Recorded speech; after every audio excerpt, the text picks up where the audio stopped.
la bouche s'arrondit, le sourcil monte. Elle se lève dans sa veste militaire, vert, piquetée d'écussons, les oreilles et le nez percés. June a quitté la France le 7 novembre 2016 dans un vol de Buenos Aires. La suite est une folie non linéaire.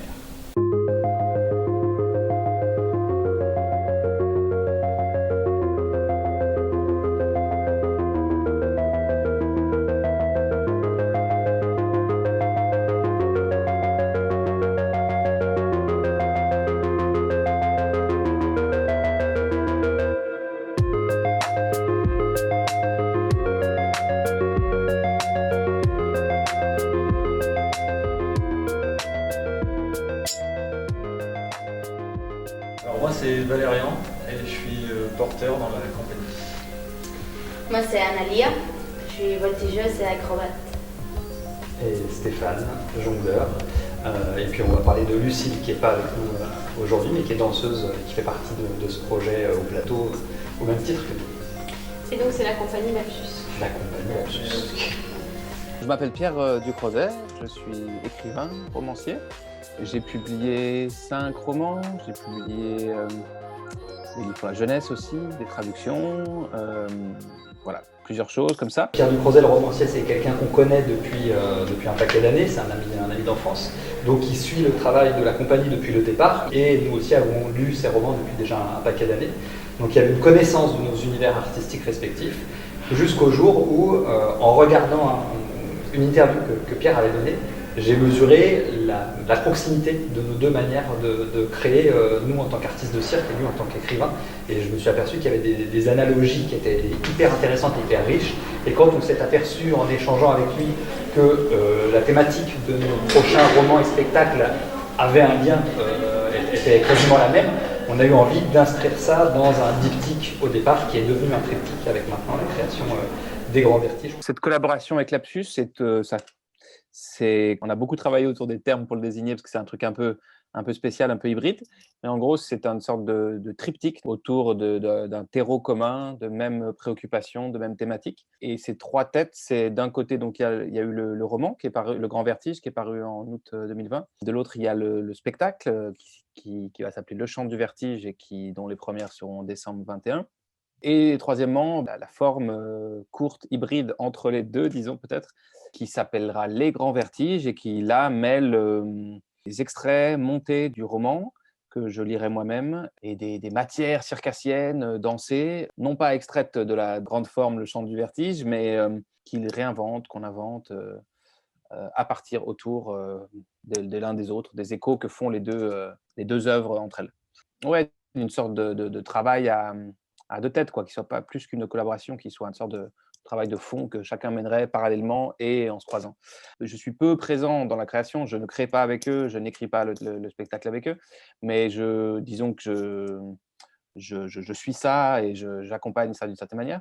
J'essaie d'apporter mes petites pratiques d'écriture à moi qui sont applicables normalement qu'au roman.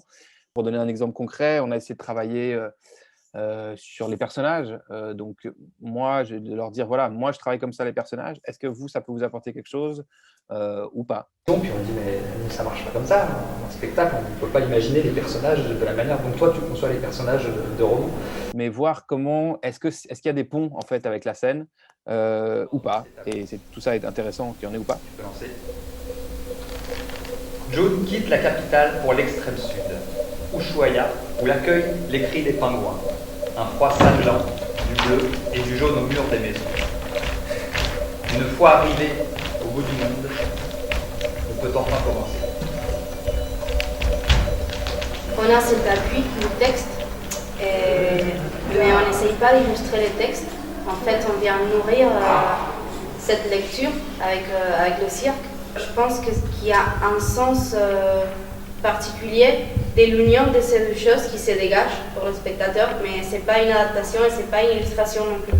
C'est 2 choses qui vont ensemble et que du coup il y a un 3e sens qui émerge de ça. En effet, au départ, c'était simplement un diptyque et on s'est aperçu que créer ces 2 entités très différentes limitait les occasions de rencontre.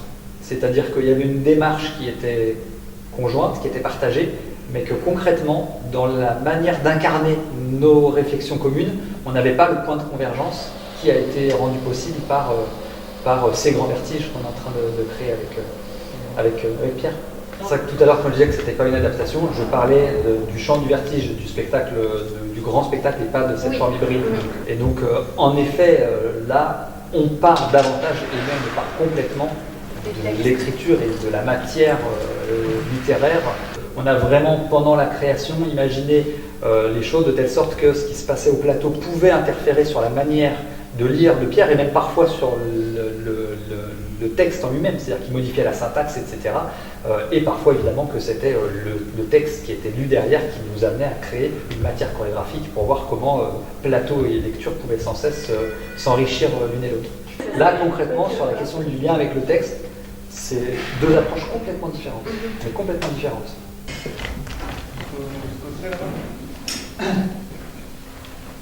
Pour les grands vertiges, du coup, Pierre il nous a préparé des extraits du livre.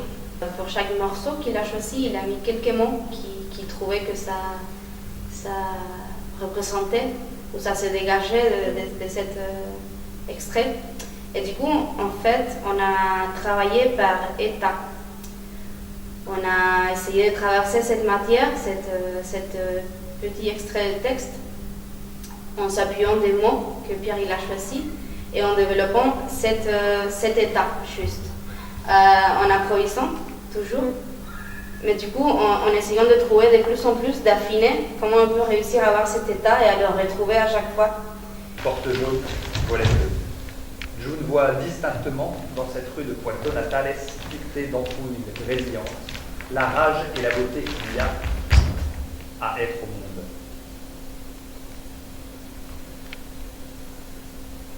Rien de ce que les hommes pourront en dire n'atteindra jamais la folie d'être là, aujourd'hui, sur ce bout de rue en terre scandée par des tavernes du monde.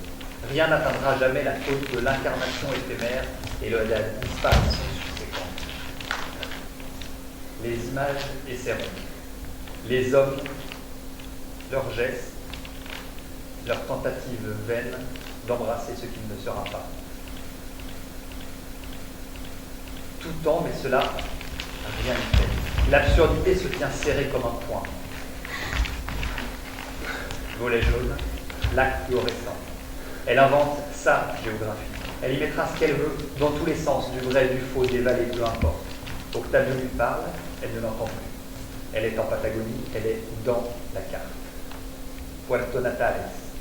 Elle n'avait pas prévu d'être lyrique, mais il faut parfois se plier aux éléments. On a pris le parti d'isoler un seul personnage du roman, alors que le roman est a priori construit autour d'une multiplicité de personnes qui sont chacun mandatées, qui ont des missions et qui partent à travers le monde.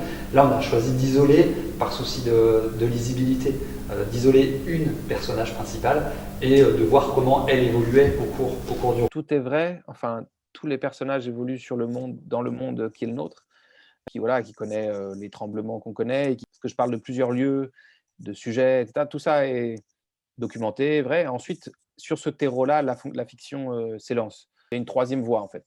Le réel est là, la pure fiction est là, puisqu'on n'est pas dans la pure fiction non plus, mais on est dans ce monde de l'entre-deux.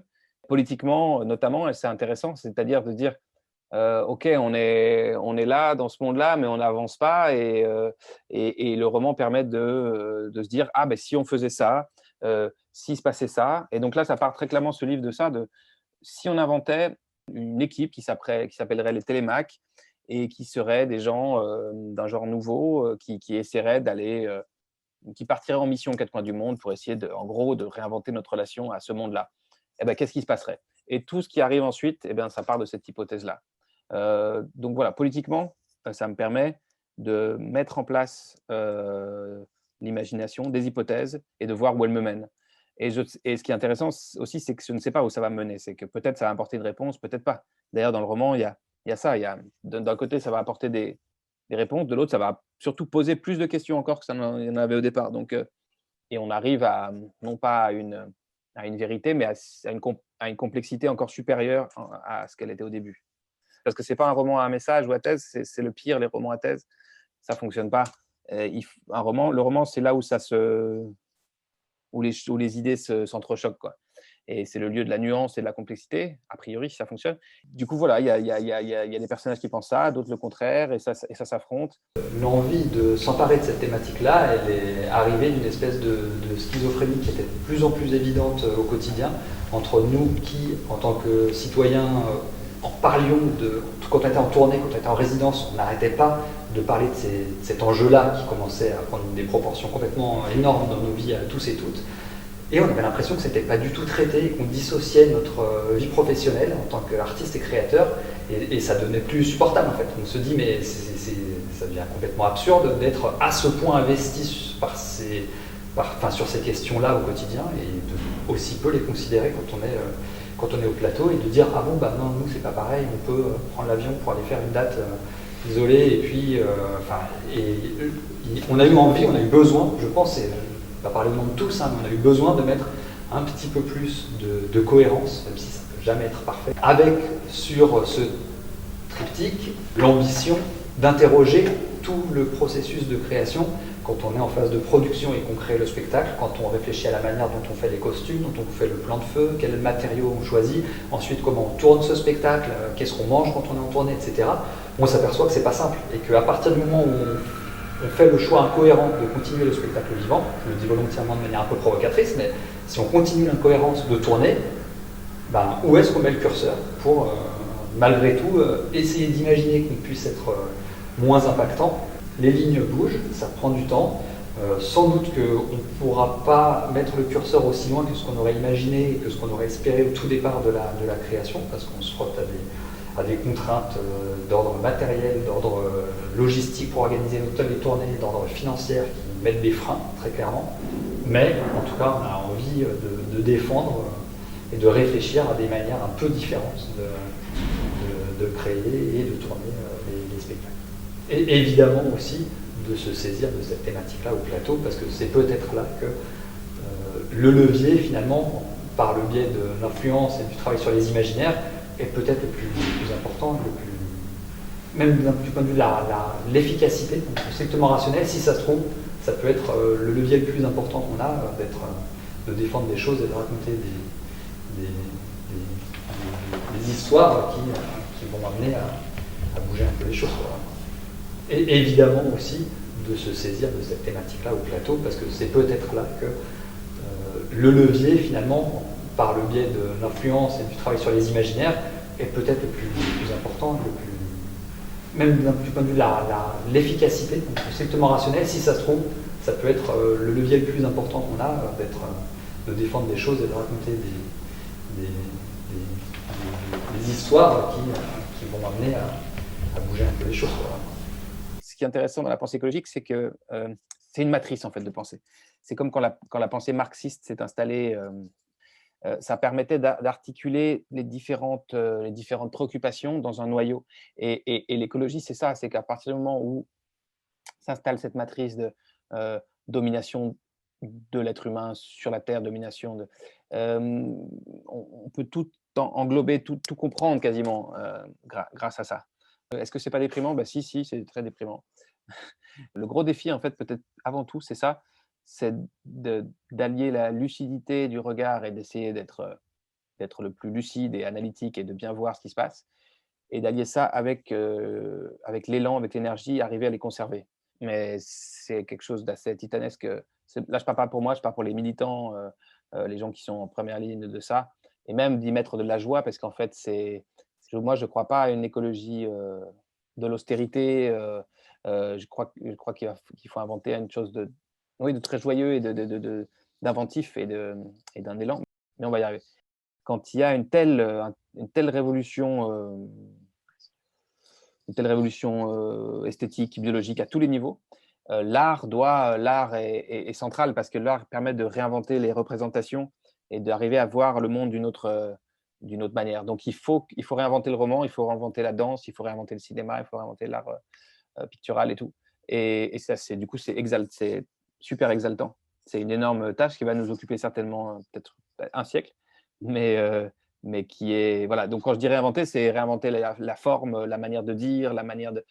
On a l'impression que nos outils circassiens nous permettent d'explorer poétiquement des espaces et donc de faire travailler l'imaginaire de chacun et de chacune pour rêver des nouvelles manières d'être au monde. C'est le magnifique défi qu'on a envie de relever à notre toute petite et modeste échelle.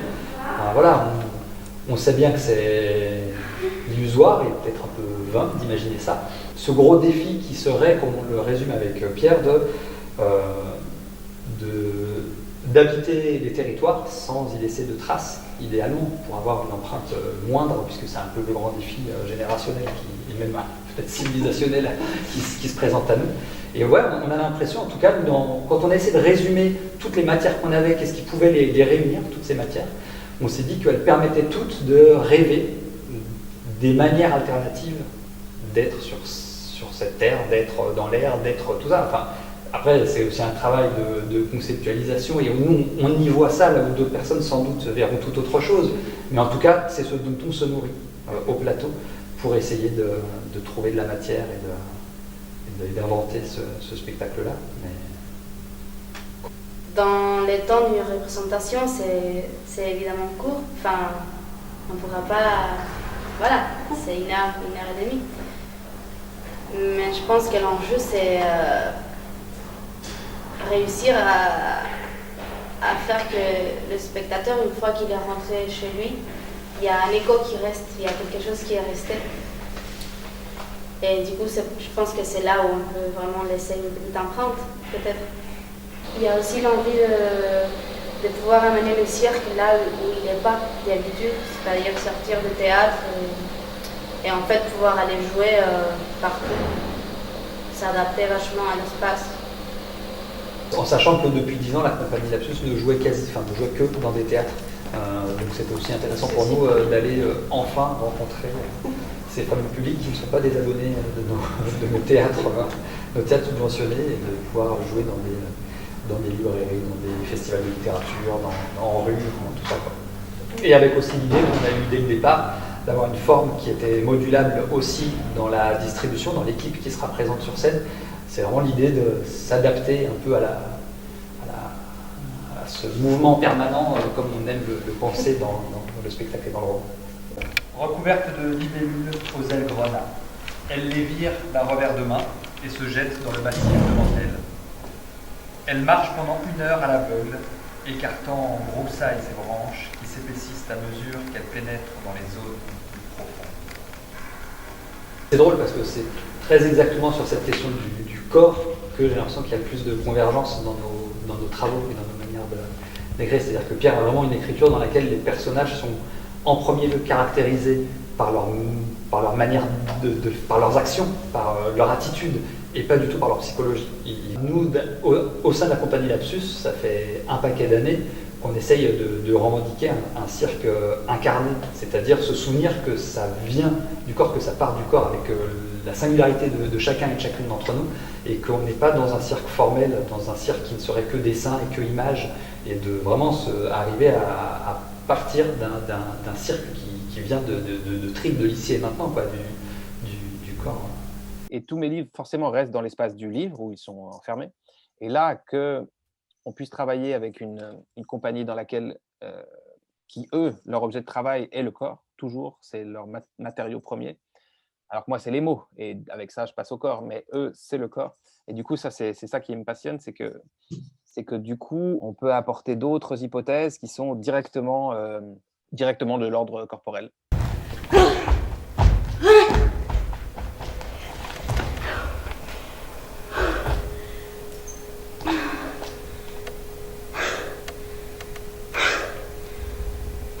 Ce qui, au début, la brusquait et l'envahissait, cet espace où la mort saisit le vif, l'accueille à présent.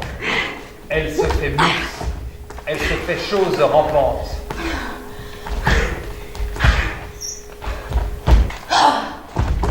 Elle écarte des lianes, dépasse les cœurs battants, les immenses pourritures, les troncs morts, fendus, où fourmillent et croissent les bêtes.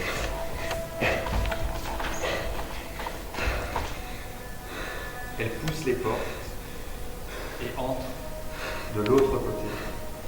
Elle a traversé la chose sans nom.